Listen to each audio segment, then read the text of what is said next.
नमस्कार, स्वागत है आपका हमारे चैनल पर। मैं हूं आपके साथ शिप्रा सैनी। महाराष्ट्र में एनसीपी के नेता और उद्धव ठाकरे सरकार में मंत्री नवाब मलिक की मुश्किलें लगातार बढ़ रही हैं और नवाब मलिक को अब एक और बड़ा झटका लगा है, क्योंकि एनसीपी के जोनल डायरेक्टर समीर वानखेड़े की बहन यास्मीन ने नवाब मलिक के खिलाफ आपराधिक मामला दर्ज कराया है। आपको बता दें, अंधेरी मेट्रोपॉलिटन मजिस्ट्रेट की अदालत के सामने उन्होंने अपनी ये आपराधिक शिकायत जो है वो नवाब मलिक के खिलाफ दर्ज कराई है, जिसमें उन्होंने महाराष्ट्र में उद्धव ठाकरे सरकार में मंत्री और एनसीपी के नेता नवाब मलिक के खिलाफ निराधार और अपमानजनक आरोप लगाने के लिए ये आपराधिक मानहानि और उनका पीछा करने की शिकायत दर्ज कराई गई है। आपको बता दें, अदालत के सामने जो शिकायत दर्ज कराई है उसमें नवाब मलिक के खिलाफ आईपीसी की धारा 354D यानी पीछा करना, 499 यानी मानहानि और 509 महिला की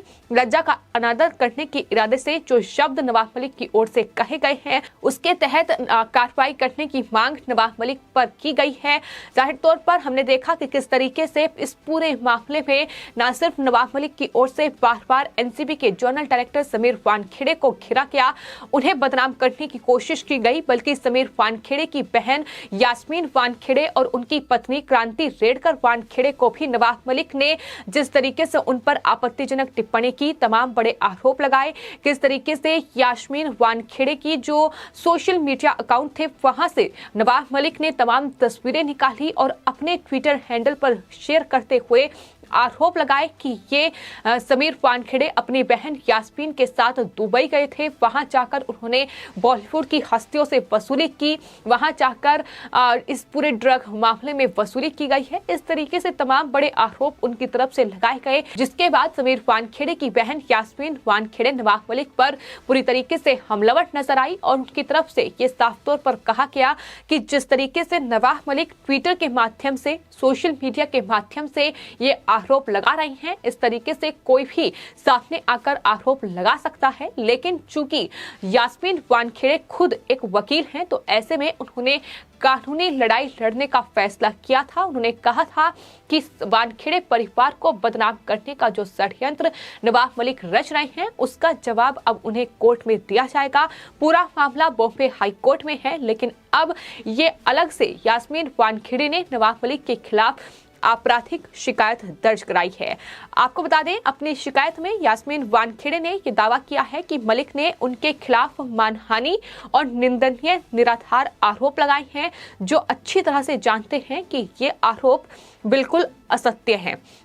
साथ ही शिकायत में यह भी दावा किया गया है कि शिकायतकर्ता के भाई के खिलाफ व्यक्तिगत द्वेष और प्रतिशोध के कारण आरोपी ने शिकायतकर्ता और उसके परिवार के खिलाफ झूठे मानहानि और निराधार आरोप लगाना शुरू कर दिया था। यानी यास्मीन वानखेड़े ने न सिर्फ शिकायत में जो यास्मीन वानखेड़े पर आरोप नवाब मलिक ने लगाए उसका जिक्र किया, बल्कि साफ तौर पर यह कहा कि उनके भाई हैं एनसीबी के जोनल डायरेक्टर समीर वानखेड़े और उन पर इस तरीके से द्वेष और प्रतिशोध की भावना से ये तमाम आरोप लगाए गए हैं। हालांकि इससे पहले हमने लगातार देखा है कि समीर वानखेड़े अपने भाई का समर्थन करते हुए नवाब मलिक को करारा जवाब देती नजर आई हैं। नवाब मलिक ने जब जाति और धर्म को लेकर सवाल उठाए तो तब भी यास्मीन वानखेड़े सामने आई, प्रेस कॉन्फ्रेंस बाकायदा उनकी तरफ से की गई और नवाब मलिक को जवाब दिया गया। इतना ही नहीं, समीर वानखेड़े के परिवार की ओर से उनकी पत्नी और उनकी बहन सामने आई और तमाम जो रियल डॉक्यूमेंट थे वो मीडिया के साथ साझा किए गए। उन्होंने बताया कि आखिर सच्चाई क्या है और नवाब मलिक किस तरीके का षड्यंत्र वानखेड़े परिवार के खिलाफ रच रहे हैं। साफ तौर पर यह कहा गया कि समीर खान चूंकि नवाब मलिक के दामाद हैं और समीर वानखेड़े ने उन्हें ड्रग मामले में गिरफ्तार किया था, वो जेल में रहे हैं और यही वजह है कि इस तरीके की बदले की भावना से ये आरोप जो है वो वानखेड़े परिवार पर, हम सब पर लगाए जा रहे हैं। इतना ही नहीं, आपको ये भी बता दें कि नवाब मलिक ने समीर वानखेड़े पर प्राइवेट आर्मी बनाकर उखाई करने का आरोप भी लगाया था और नवाब मलिक ने ये भी कहा था कि समीर वानखेड़े 70 लाख की शर्ट और 50 लाख की घड़ी पहनते हैं। इस तरीके के आरोप भी इस पूरे मामले में नवाब मलिक की ओर से समीर वानखेड़े पर लगाए गए, जिसके बाद समीर वानखेड़े की बहन यास्मीन वानखेड़े सामने आई। यास्मीन वानखेड़े ने नवाब मलिक पर हमला बोला और कहा कि नवाब मलिक मंदबुद्धि इंसान है, मेंटल स्टेटस उनका चेक होना चाहिए। जिस तरीके की बयानबाजी वो कर रहे हैं, जिस तरीके के मनगढ़ंत आरोप वो लगा रहे हैं, तो इस तरीके से वानखेड़े परिवार और नवाब मलिक के बीच ये जो जंग है ये थमने का नाम नहीं ले रही है, क्योंकि नवाब मलिक के परिवार ने अब तय कर लिया है कि वो अब एनसीपी के नेता और उद्धव ठाकरे सरकार में मंत्री नवाब मलिक को कानूनी कार्रवाई से ही पराजित करेंगे। उन्होंने कहा है कि उन्हें न्यायपालिका पर पूरा भरोसा है कि न्यायपालिका हमारे साथ न्याय ही करेगा, क्योंकि वानखेड़े परिवार की ओर से बार बार ये कहा गया है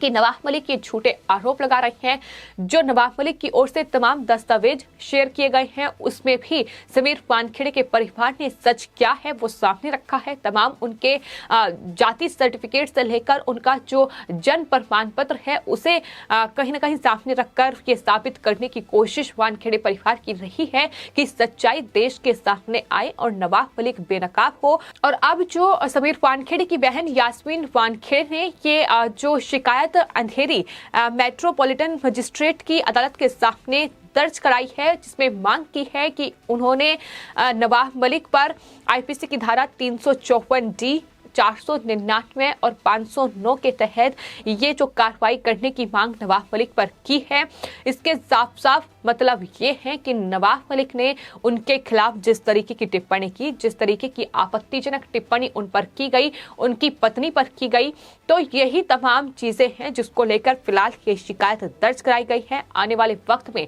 मुश्किलें नवाब मलिक की बढ़ेंगी, क्योंकि पहले ही नवाब मलिक पर बॉम्बे हाईकोर्ट में केस चल रहा है। ज्ञानदेव वानखेड़े यानी समीर वानखेड़े के पिता, जिन्हें नवाब मलिक लगातार दाऊद वानखेड़े करार दे रहे हैं, उनकी तरफ से नवाब मलिक पर 1,25,00,000 रुपए का मानहानि का केस दर्ज किया गया था। और इस पूरे मामले में नवाब मलिक को बॉम्बे हाईकोर्ट से कड़ी फटकार लगी थी। बॉम्बे हाईकोर्ट की खंडपीठ ने नवाब मलिक को समीर वानखेड़े और उनके परिवार पर टिप्पणी करने से साफ इनकार कर दिया है। बॉम्बे हाईकोर्ट की खंडपीठ ने सिंगल बेंच के फैसले को रद्द करते हुए ये कहा है कि नवाब मलिक अब मार्च तक समीर वानखेड़े और उनके परिवार पर कोई टिप्पणी नहीं करेंगे और इस पूरे मामले की जांच अब मार्च में शुरू होगी। दोबारा नए सिरे से इसकी जांच की जाएगी। तब तक समीर वानखेड़े के परिवार के खिलाफ नवाब मलिक कुछ भी नहीं बोल सकते हैं और अगर उन्होंने ऐसा किया तो उन पर कानूनी कार्रवाई होगी। ये भी साफ तौर पर बॉम्बे हाईकोर्ट ने निर्देश जारी किए हैं, क्योंकि नवाब मलिक इस पूरे मामले में पहले ही एक गलती कर चुके हैं। बॉम्बे हाईकोर्ट को वचन देने के बावजूद भी उन्होंने कोर्ट की अवमानना की थी। उन्होंने समीर वानखेड़े और उनके परिवार पर तमाम मराठी इंटरव्यूज के जरिए आरोप लगाए थे और जिसमें आपको बता दें बॉम्बे हाईकोर्ट ने नवाब मलिक से जवाब भी मांगा था ज्ञानदेव वानखेड़े की शिकायत पर, जिसके बाद नवाब मलिक ने एक हलफनामा बॉम्बे हाईकोर्ट में दायर करते हुए बॉम्बे हाईकोर्ट से माफी भी इस पूरे मामले में मांगी थी और ये कहा था कि आगे वो ऐसी गलती नहीं दोहराएंगे, यानी इस तरीके के कोई मीडिया इंटरेक्शन वो नहीं करेंगे जिसमें वो समीर वानखेड़े या उनके परिवार पर इस तरीके की टिप्पणी करें। तो साफ तौर पर नवाब मलिक फिलहाल अपने ही बुने जाल में फंस चुके हैं। नवाब मलिक अब समीर वानखेड़े और उनके परिवार पर कोई आरोप नहीं लगा सकते हैं, लेकिन बावजूद इसके कोशिश यही कर रहे हैं कि किसी न किसी तरीके से एनसीबी के जनरल डायरेक्टर समीर वानखेड़े को घेरा जाए। लेकिन फिलहाल नवाब मलिक चारों तरफ से घिरे हुए हैं। एक तरफ बीजेपी लगातार नवाब मलिक पर हमलावर है, जहां बीजेपी नेता मोहित कांबोज नवाब मलिक को बख्शने के मूड में नजर नहीं आ रहे हैं। लगातार वो नवाब मलिक के हर एक आरोप का जवाब दे रहे हैं। कानूनी कार्रवाई करने की तैयारी को मोहित कांबोज भी कर चुके हैं। 4 केस नवाब मलिक पर दर्ज किए गए हैं। इसके अलावा आपको बता दें समीर वानखेड़े और उनके परिवार पर जो नवाब मलिक ने टिप्पणी की है, अलग अलग मुंबई और महाराष्ट्र के थानों में नवाब मलिक पर कई एफआईआर और कई शिकायतें दर्ज हो चुकी हैं, जिसमें समीर वानखेड़े की पत्नी क्रांति रेडकर वानखेड़े ने औरंगाबाद में शिकायत दर्ज कराई थी। इसके अलावा समीर वानखेड़े के पिता ने भी कई शिकायतें नवाब मलिक के खिलाफ दर्ज कराई हैं। SC/ST एक्ट के तहत भी उन पर शिकायत दर्ज है। इसके अलावा महिलाओं का अपमान उन्होंने किया है। समीर वानखेड़े की बहन और उनकी पत्नी को जिस तरीके से उन्होंने टिप्पणी की है, उस पूरे मामले को लेकर ही उनके खिलाफ केस चल रहा है। तो फिलहाल एनसीपी के ये नेता और महाराष्ट्र सरकार में मंत्री नवाब मलिक बेहद मुश्किल में फंसे हुए हैं और कहीं ना कहीं ऐसा लग रहा है कि आने वाले वक्त में अगर इस पूरे मामले में नवाब मलिक पर शिकंजा कसा जाएगा तो नवाब मलिक को मंत्री पद से भी इस्तीफा देना पड़ सकता है, क्योंकि हमने देखा है कि किस तरीके से वसूली केस पे फंसे अनिल देशमुख, जो कि महाराष्ट्र के गृह मंत्री थे, लेकिन गृह मंत्री रहते हुए उन्होंने जिस तरीके से पद का दुरुपयोग किया, उसके चलते उन्हें मंत्री पद से हाथ धोना पड़ा और कहीं ना कहीं यही नतीजा नवाब मलिक को भी भुगतना पड़ सकता है, क्योंकि जिस तरीके से उन्होंने सोशल मीडिया और खासतौर पर ट्विटर के माध्यम से देश के सामने झूठ परोसा है। अब नवाब मलिक अपने आरोपों का क्या सबूत कोर्ट में देंगे, यह आने वाले वक्त में देखना होगा। फिलहाल आपकी इस पूरे मामले पर क्या राय है, हमें कमेंट बॉक्स में जरूर लिखें और चैनल को सब्सक्राइब करें। धन्यवाद।